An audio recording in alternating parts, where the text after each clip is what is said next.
If you need a steady hand to guide you, if it seems you somehow lost your way, if you feel there's no one you can turn to, just look to God and pray.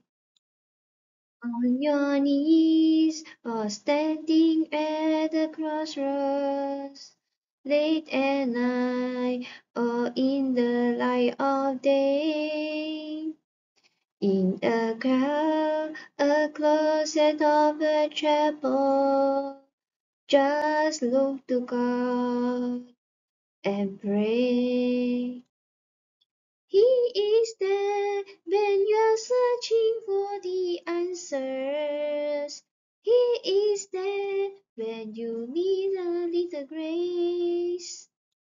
Anytime, anywhere you have a chance to seek the one who knows the way. Just pray.